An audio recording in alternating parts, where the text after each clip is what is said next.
qabağımdan qara pişik keçdi. Sonra xanım qonşumuz qabağıma çıxdı. Bunların hamısı xurafatdır bir mənalı olaraq. Kimsə qara pişik keçdi, göz muncuğu filan. Bunların dinlə, sağlam məntiqlə heç bir əlaqəsi yox. Bəs yuxular hacı? Yuxular, yuxu ümumiyyətlə mürəkkəb bir məsələdir. Nə elmi dəqiq izahı var, nə dəqiq dini izahı var.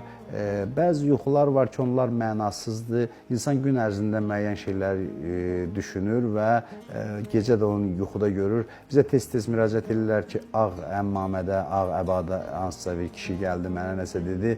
Mən hesab edirəm ki, bu yuxuların bir çox əsassızdır. Amma sadiq yuxular var, Quranda da bu haqda var.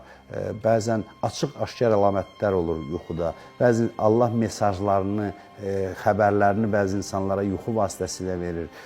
Bunları ayırd etmək bir qədər çətindir. İlahi yuxu hansıdır, digərlər hansıdır. Bir çox hallarda isə insanların, belə deyək də, öz inancları, insanların o müəyyən yanaşmaları yuxularına sirayət edir və hesab edirlər ki, hansısa bir əmmamədə bir kişi, onun xəyalında olan bir adam, onun yuxusuna gəldi, o hansısa müqəddəslərdən biridir.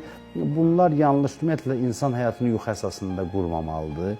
İnsan həyatını reallıq əsasında qurmalıdır. Yuxular da bəzən olur, bizə həqiqi kimliyimizi tanıtır. Deyirlər, yuxu həm də bizim öz səviyyəmizin özümüzə göstərilməsidir. Bəzən yuxuda biz qorxunc simalar görürük, ki, deyirlər, bu sənin içində olan müəyyən mənfi xüsusiyyətlərdir. Hansısa bir yırtıcı heyvan şəklində təzahür oluna bilər. Yuxular bizə öz səviyyəmizi də, öz kimliyimizi də bəzən göstərə bilir. Amma mürəkkəb mövzudur. Bayaq dediyimiz o əlamətlər məsələsində olduğu kimi yuxunu da xeyrə yozmaq lazımdır. Bilirsiniz, deyirlər ki, o adamlara yuxunu danışın ki, sizə yuxunuzu xeyrə yozacaqlar. Qorxutmayacaqlar sizə ki, bu hansısa bir bəladan xəbər verir filan. Yuxu adətən xeyrə yozulsa daha yaxşıdır.